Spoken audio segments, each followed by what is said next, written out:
आज का जो हमारा विषय है प्रकाश पर्व। प्रकाश पर्व के बारे में हम लोग पहले समझ लेते हैं, उसके बाद जो आज का दो टॉपिक है उस पे हम लोग चर्चा करेंगे। तो प्रकाश पर्व क्यों मनाया जाता है?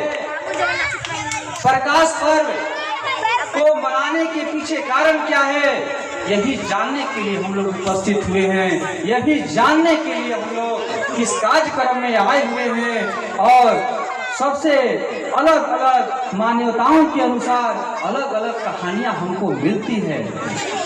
एक कहानी हमें ये मिलती है कि श्री रामचंद्र जी 14 वर्ष के बाद जब अपने वनवास को काट करके घर लौटे तो उनकी खुशी में दिए जलाए गए।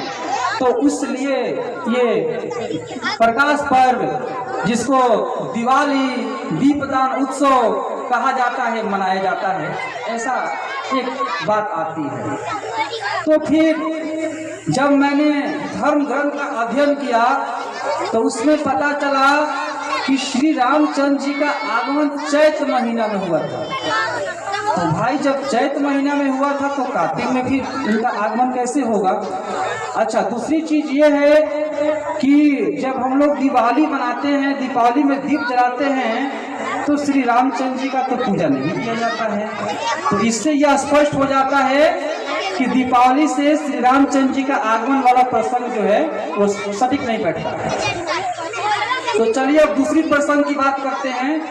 एक प्रसंग ये है कि तथागत गौतम बुद्ध जी जब घर से ज्ञान की प्राप्ति के लिए गए थे, तो जब उनको ज्ञान की प्राप्ति हुई तो ज्ञान की प्राप्ति होने के बाद वो राजगीर में ठहरे हुए थे। जब उनके पिताजी को यह ज्ञात हुआ कि मेरा बेटा ज्ञान प्राप्त करके राजगीर में ठहरा हुआ है, तो उन्होंने अपने दूत को भेज करके उनको अपने राज्य में आने का निमंत्रण दिया। वो व्यक्ति गया, गौतम बुद्ध से निवेदन किया कि आपके पिताजी आपको अपने राज्य में निमंत्रण दिए हैं, आप अपने पूरे संघ के साथ इस राज्य में पधारें। वो व्यक्ति निमंत्रण दिया, तथागत गौतम बुद्ध जी ने उसको स्वीकार किया और बोला कि ठीक है, हम लोग आएंगे। वो व्यक्ति रिटर्न हो गया और वो तेजी से घर पे आ गया, लेकिन तथागत गौतम बुद्ध जी अपने विचरण करते हुए धीरे धीरे 2 माह बाद उस कपिल वस्तु के निकट पहुंचे। जब उस कपिल वस्तु के निकट पहुंचे तो लोगों ने उनके स्वागत के लिए, चूंकि रात्रि का समय था और आपको भी पता है कि एक महीना में 15 दिन कृष्ण पक्ष और 15 दिन शुक्ल पक्ष, जिसको अंधरिया अंजोरिया कहते हैं। तो जब अंधरिया का ऋतु चलता है तो उस समय रात्रि में दिखाई नहीं देता है। तो गांव वाले लोग दिवाली से 2 दिन पहले, दिवाली के 2 दिन पहले जब उनको यह सूचना मिला कि तथागत गौतम बुद्ध जी अब हमारे क्षेत्र में आ गए हैं, तो उन लोगों ने सोचा कि चलो उनको आने में रास्ते में कठिनाई ना हो, इसलिए रास्ते में हम लोग दिया जलाएं। तो अगले दिन उन लोगों ने रात्रि में पूरा दिया जला करके पथ को रोशन करने का काम किया और राज्य में सबको दिया बांटा गया कि जिसको जितना दिया जलाना है दिया जलाइए। तथागत गौतम बुद्ध जी बहुत वर्ष बाद लौट रहे थे, सबको उत्सुकता थी, तो उनके रास्ते में कोई जीव जंतु या कोई उनको असुविधा ना हो आने में, पूरा दिया जलाया गया और जम कर दिया जलाया गया। तो वही एक दिन पहले हम लोग जम का दिया निकालते हैं और वो दिया घर से बाहर निकालते हैं। आप ध्यान रखिएगा, जम के दिया। तो जम का दिया का मतलब क्या हुआ कि उस समय हम लोग जम के दिया जलाते हैं, जिसको जितना मन किया दिया जलाया, ताकि तथागत गौतम बुद्ध जी के रास्ते में आने में कठिनाई ना हो। जब उस दिन जम के दिया जला, तथागत गौतम बुद्ध जी अगले दिन आकर के बगल वाले बगीचे में रुके हुए थे। और दूसरी रात्रि जब वो पुनः राजमहल में पहुंचने का हुआ तो उस समय फिर से दिया जलाया गया, और उसको हम लोग क्या कहते हैं, बड़ी दिवाली। एक छोटी दिवाली, एक बड़ी दिवाली। तो वो दिवाली जो हम लोग घर के अंदर दिया जलाए, तो अभी दिवाली के दिन हम लोग घर के अंदर दिया जलाते हैं और उसके एक दिन पहले बाहर जाके दिया निकालते हैं। तो वो जम का दिया हो गया और ये घर का दिया हो गया। एक चीज हम और बताना चाहते हैं, धनतेरस। धनतेरस क्या है? तो तथागत गौतम बुद्ध जी का जब आने का सूचना प्राप्त हुआ, तो आपको भी पता है कि 15 दिन का अंजोरिया, 15 दिन का अंधरिया होता है। 15 दिन के बाद पूर्णिमा आएगा, 15 दिन के बाद अमावस्या आएगा। तो जब 13वीं आता है, उसके बाद 14वीं आएगा, 15वीं आएगा, फिर अमावस्या आ जाएगा, उसके बाद फिर से एकम दूध शुरू हो जाएगा। तो जो 13वां दिन था अंधरिया का, और वो आए थे 14वां दिन, जिसको जम का दिया कहा जाता है, जम का दिया जला। तो 13वां दिन उस पूरे राज्य में पूरे धन में धान की खरीदारी हुई, ताकि वो जब पूरे संघ के साथ आए तो उनके खाने पीने में कोई कमी ना हो, रहने बैठने उठने में कोई कमी ना हो। तो वही 13वां दिन पूरे धन में धान की खरीदारी की गई। कोई झाड़ू खरीदा, कोई कुछ खरीदा, कोई बर्तन खरीदा, भाई की गौतम बुद्ध हमारा घर आ जाइए, तुम्हें क्या खियाई। तो सब लोग अपने अपने चीजों से खरीदारी किए। तो वही धन्य धनतेरस, तो वही धनतेरस हो जाता है। उसके बाद 14वां दिन जम कर दिया हुआ, 15वां दिन अपने आए और उसकी बिहान भैया तथागत गौतम बुद्ध जी ने धम देशना शुरू किया, धम देशना देना शुरू किया। तो उसी को कहते हैं गौतम धम देशना, गौतम धम देशना। तो वह गौतम से क्या बन गया, गोधन, गौतम धम, गौतम धम देशना। तो वही गोधन, उसको गोवर्धन भी आदमी कह देता है, तो वही होता है गौतम धम देशना। जो गौतम धम देशना जब देना शुरू किए तो लोगों के अंदर जो भय था वो भय दूर होना शुरू हो गया। तो भय तसी, भय तसी माने भय का दूर होना। तो जब भय दूर होना शुरू हुआ तो उसको भय तसी लिखा गया है, और उसी को हम लोग भैया दूज मनाते हैं। तो भैया दूज कोई और कुछ नहीं है। जब गौतम धम देशना शुरू किए देना तो लोगों का भय अंदर से निकलने लगा, तो वो भय तसी हो गया, भय दूर हो गया। उसी को भैया दूज के रूप में हम लोग मनाते हैं, और कोई दूसरा चीज नहीं है।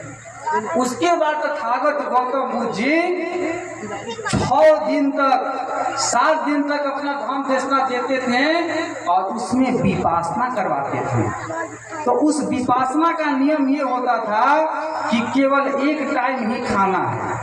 विकाल भोजनम वेदमणि सीखा पदम समाधियामि, केवल एक टाइम ही खाना है, वो भी कम मात्रा में। दूध पी के रहिए चाहे खीर खा के रहिए। तो वहीं आप देखते हैं कि जो छठ आता है तो खीर बनता है, उसका देखिए कनेक्शन कैसे जुड़ जाएगा। तो वो हमारे बुद्ध परिवार संघ के प्रदेश अध्यक्ष माननीय वीरेंद्र गौर जी को भी नमन करता हूँ।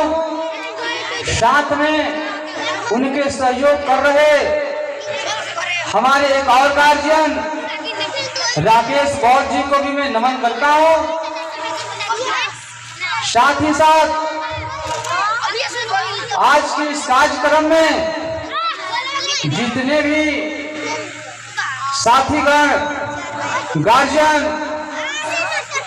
और जहां तक मेरी आवाज जा रही है, जितने लोग मेरी आवाज को सुन पा रहे हैं, मैं इस कार्यक्रम में सभी को हार्दिक अभिनंदन करता हूं, चरण वंदन करता हूं। आज प्रकाश पर्व के ऊपर हम लोगों का सबसे पहला सवाल ये उत्पन्न हो रहा है कि हम लोग प्रकाश पर्व क्यों मना रहे हैं। तो आज मैं 3 टॉपिक पे बात करूंगा। पहला, प्रकाश पर्व क्यों मनाया जाता है। दूसरा, अशोक चक्र भारतीय सनातन परंपरा का प्रकाश पुंज है। और तीसरा, तथागत गौतम बुद्ध का धम्म मानव सभ्यता के लिए प्रकाश पुंज है। ये 3 टॉपिक पे आज हम लोग चर्चा करेंगे।